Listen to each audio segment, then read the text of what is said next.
Olá, meu nome é Antônio Roberto Vigni, sou cientista político e surgiu uma dúvida nas redes sociais que eu achei bem interessante a gente comentar. A questão da globalização. A globalização como projeto de poder. O pessoal um pouquinho mais antigo deve lembrar de que a esquerda dizia que o projeto de globalização era um projeto da direita e que eles eram totalmente contrários, caso vocês não lembrem, a qualquer projeto que fosse globalizador. Eram contrários à ALCA, eram contrários ao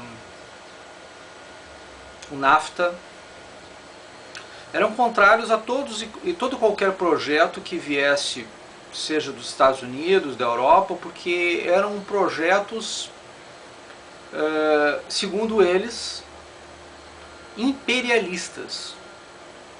Não sei se vocês se lembram, mas se forem pesquisar em jornais e revistas um pouco mais antigos, principalmente em governos que o PT chamava de governos de direita, vocês vão perceber que isso é uma realidade. Qualquer revista, qualquer jornal um pouco mais antigo, anteriores aos governos petistas, vocês vão perceber que esse era o discurso, né?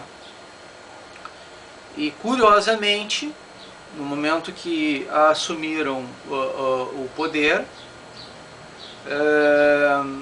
virou um projeto da esquerda a unificação do Brasil com a América Latina. Se tornou a chamada Pátria Grande. Hoje, inclusive, nas redes sociais existem vários discursos do Olavo de Carvalho dizendo que isso é um projeto da esquerda, né? Que não é um projeto da direita. Eu vou informar para vocês o seguinte: nas academias, isso há muitos anos vem sendo discutido. Eu me formei em 2000 e eu fiz parte de um trabalho de pesquisa chamado Prospectiva de 2000 a 2015. Isso eu me formei em 2000, ou seja, o projeto, o trabalho, ele vem anterior a 2000, muito anterior a 2000. Eu me lembro de 6 anos antes de 2000, tá? Fazendo já esse trabalho, esse tipo de coisa. Eu fiz no último ano, fui aluno pesquisador. Com essa situação, o que a gente, fazendo esse trabalho de pesquisa, esse trabalho de informação, nós chegamos à conclusão de que existia um projeto, existe bibliografia vasta dentro das academias a respeito disso, tá? E eu acredito que seja em qualquer academia séria, qualquer universidade séria do Brasil ou do mundo, vocês vão encontrar informações a esse respeito.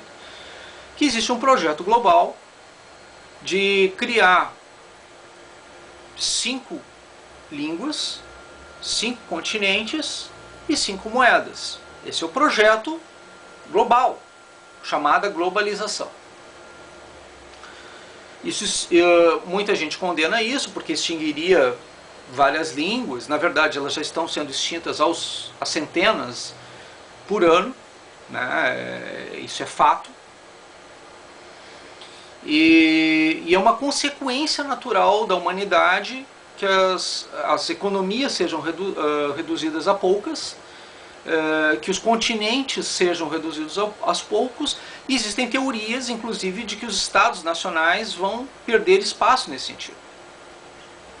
Tá. Até aí, isso é comprovado. E uma coisa que não está sendo discutido, ou está sendo pouco discutido, ou existe pouca teoria a respeito disso, é a questão de como é construído esse processo em países em desenvolvimento. Por que acontece? Nos países já desenvolvidos, a democracia ela passou pela chamada Idade Média. Então todo mundo nos países antigos, né, ou com uma formação mais à direita, uma coisa nesse sentido, eles têm aquele conceito enraizado de valorização do voto, valorização da democracia. Bom, quando acontece isso, quando tu respeita o processo de evolução social e quando tu dá valor devido ao voto, à representação individual e coletiva, o que acontece nesse processo? Tu amadureceu o suficiente para tu poder saber o quanto é importante a alternância de poder. E em países em desenvolvimento, normalmente criados à base de déspotas esclarecidos, ditadores, pessoas que querem o poder a qualquer custo, poder pelo poder, onde não existe filosofia, sociologia, educação específica para a formação de mérito ou de valores, princípios que façam a alternância de poder democrático, que ensinem às pessoas as suas responsabilidades sociais, seus direitos e deveres, como nós tínhamos no período militar, que eram as disciplinas do SPB, Educação Moral e Cívica, IPB. Bom, quando acontece isso, nós temos o que foi dito já em algumas teorias aqui no Brasil, o paradigma brasileiro, que é a criação do Estado Nacional, o Estado do Brasil, antes mesmo da sua necessidade histórica. Aqui no Brasil, com a independência, o Dom Pedro I pegou e disse, olha, eu vou tornar o nosso país independente, né, que seja pelas nossas mãos, pela mão da monarquia, do que antes mesmo que eles tomem essa situação. Quando ele fez isso, automaticamente ele gerou um Estado antes da sua necessidade, porque o povo não tinha até então aprendido a necessidade e a importância do voto. Então ele manteve na mão da monarquia durante mais um tempo a questão da tutela de Portugal sobre o Brasil. E ele disse assim, quando Dom João VI chegou no Brasil, ele disse assim, o Estado sou eu mando, vocês obedecem. E na época era o conceito mundial, era aquela questão, o governante era o Estado. Né? Tanto que o Dom João VI pegou e disse, olha, Napoleão não invadiu Portugal, porque eu sou Portugal. E onde eu estou, o Estado de Portugal está. E aí ele estava no Brasil, e por isso não foi considerado legítimo a posse do território português por parte de Napoleão pelo Estado monárquico português. Bom, por esse princípio, o que acontece? O Brasil surgiu antes de sua necessidade. E nós somos governados desde lá de cima para baixo. É uma pirâmide, tá? Que em vez de ser assim, ela é realmente assim. E a pirâmide invertida, o que acontece com a pirâmide invertida? É o povo no topo, como diz na nossa Carta Constitucional, que todo poder emana do povo. Bom, se emana do povo, quem deveria estar no topo era o povo, e não a base. O que acontece? Nós não temos uma base, nós não temos uma valorização da democracia e do voto. Nós, o indivíduo, cada indivíduo do Brasil, não prestigia, não valoriza devidamente o voto. E quando acontece uma situação dessas, as micro-regiões, os municípios, as ruas, as associações comunitárias, os negócios, eles perdem todo o controle social, municipal, local, regional, ele perde força. Porque, como tem um ditado na Europa que diz o diabo é diabo por ser velho e não por ser diabo. Quando eles dizem isso, eles querem dizer que a experiência, a idade, o conhecimento, ele se forma, ele se forja. E se tu não valorizar o passado, não valorizar as coisas adquiridas, as experiências adquiridas, as filosofias, o conhecimento geral, mundial, global, você não vai estar prestigiando as coisas realmente importantes que os outros erraram, para você não precisar errar. Porque senão você vai continuar errando continuamente.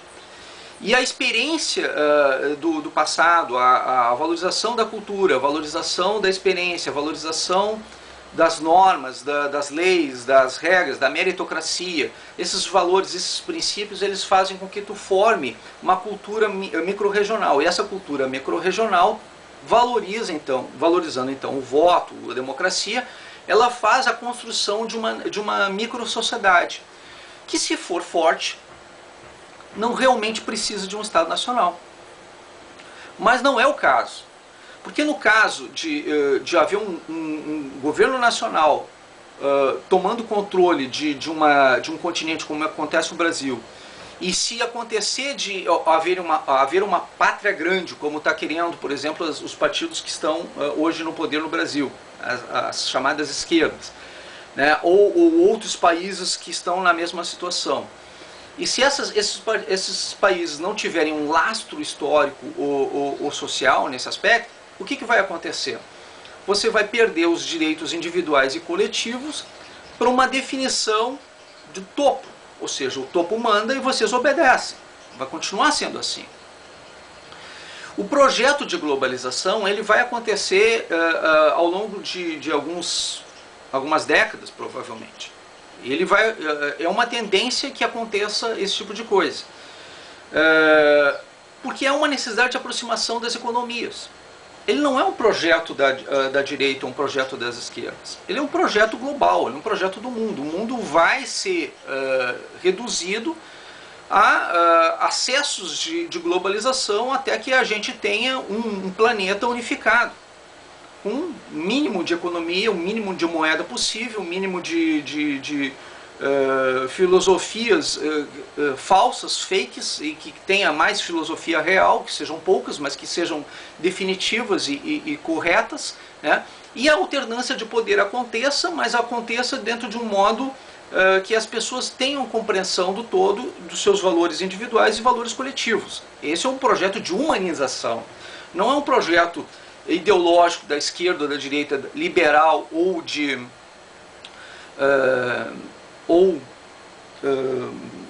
socialista, digamos assim, ou comunista, nesse sentido. Estão confundindo projetos humanos de unificação da espécie humana com projetos liberais ou projetos comunistas, ou projetos socialistas. E isso, na verdade, são projetos de poder, poder pelo poder. Então, quando a gente comenta de alguma maneira que isso é um projeto da esquerda, por exemplo, nós estamos automaticamente desqualificando o projeto como se ele fosse um projeto só da esquerda. Ele não é um projeto da direita. Vocês perceberem, quando estava o Fernando Henrique no poder, eles falavam de globalização como algo negativo. E aí diziam que era um projeto da direita. E aí era interessante para a esquerda dizer que isso era contrário. Hoje estão dizendo que não, que é um projeto que favorece a esquerda. Na verdade, favorece a ambos, mas pelo fator humano, pelo princípio humano.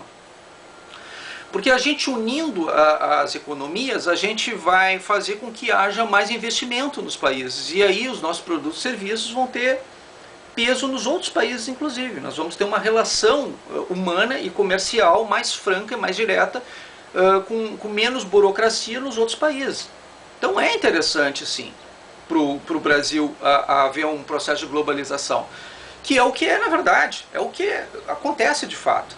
Aí, dizer que isso é um projeto só de esquerda é desqualificar quando no momento que chegar uma direita, por exemplo, no poder, e ela agir dessa maneira, a esquerda vai dizer, não, isso é o nosso projeto. Na verdade, eles não são direita, eles são uma esquerda disfarçada de direita. E entra aquele discurso de que não existe direita no Brasil, para desqualificar a direita no Brasil. Mas na verdade não é. Na verdade o princípio é um princípio humano, de aproximação da espécie humana através de uma série de projetos globais, que unificam a espécie humana, que aproximam. A ONU é um projeto humano, ela unifica os seres humanos da Terra. Então, quando a gente faz esse tipo de comparação e esse tipo de situação, o que a gente está fazendo? A gente está desqualificando a oposição. E quem é que ganha com isso? Quem já está no poder. Porque quem já está no poder, se tu desqualificar o discurso da oposição, na verdade tu vai se manter sempre no poder, porque tu vai estar dizendo assim, olha aqui, ó, os outros vão fazer a mesma coisa que a gente, então nos deixem aqui. Basicamente é isso. Quando tu usa esse discurso em favor de alguma coisa que já está no poder, as pessoas vão sentir, não tem necessidade de trocar, porque vai trocar 6 por meia dúzia, é a mesma coisa. O princípio, tá, é nós fazermos a alternância de poder, a oxigenação de poder, para tu ter realmente democracia. Não importa quem seja. Tem que alternar o poder, tem que tirar o poder. Não deixe sempre o mesmo partido no poder. Oxigene o poder. Esse discurso de que a pátria grande é um projeto só do PT e só dos apoiadores do PT, isso favorece o PT. Isso favorece o atual governo. O projeto é um projeto humano, de globalização, de transformação social. E se as economias forem abertas, vai ter Mercosul, vai ter ALCA, vai ter NAFTA, vai ter economia, vai ter investimento internacional aqui no Brasil. Então, acredite, a alternância de poder, ela vai continuar o mesmo projeto humano de globalização, porque isso é um projeto que não é do Brasil, e não é dos partidos do Brasil. Isso é um projeto global. Isso está acontecendo no mundo inteiro, e vai acontecer. Gostem a gente ou não. Usar isso em discurso político e desconhecer esse fato de forma acadêmica e pegar e usar isso pejorativamente nas redes sociais é autopromoção pessoal. Pura e simplesmente. A pessoa está desqualificando o projeto como um todo e se promovendo para vender livro. Basicamente é isso. Então aprendam a diferença entre uma coisa e outra e divulguem esse vídeo o mais amplamente possível para que as pessoas saibam a diferença entre uma coisa e outra. E se quiserem questionar alguma coisa, fiquem à vontade, pesquisem, entrem numa biblioteca, abram livros, estudem, porque é muito fácil acreditar num ou no outro.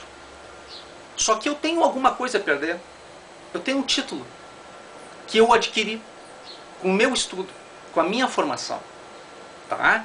E quando a gente tem alguma coisa a perder e coloca o nome da gente em risco, o que está acontecendo automaticamente? Os outros fakes, que não tem nada a ver com isso, vão dizer assim, esse cara não sabe nada do que ele está falando, é viagem, é teoria da conspiração, isso e aquilo. Estudem, pesquisem, não precisa acreditar em mim. Acreditem em vocês mesmos, estudem. É tão difícil assim estudar, é tão difícil assim pesquisar, abrir a história, pesquisar na história, verificar se aquilo tem fundamento ou não. Quando vocês fazem isso, vocês não precisam acreditar em mim ou nos outros. Vocês criam as suas linhas de raciocínio lógico, o seu pensamento lógico, racional. Vocês vão ficar dependendo de mim a vida inteira para eu ter que toda hora ir para o meio de comunicação o dia que eu morrer. Porque eu não sou eterno, ninguém é. Como é que vocês vão aprender as coisas se vocês não estudarem? Não pesquisarem, não se informarem? Acreditando no discurso de político? É isso? É dessa maneira? É assim que vocês querem evoluir? Aprendam a dar valor para a democracia. Aprendam a abrir um livro e estudar. Muito obrigado.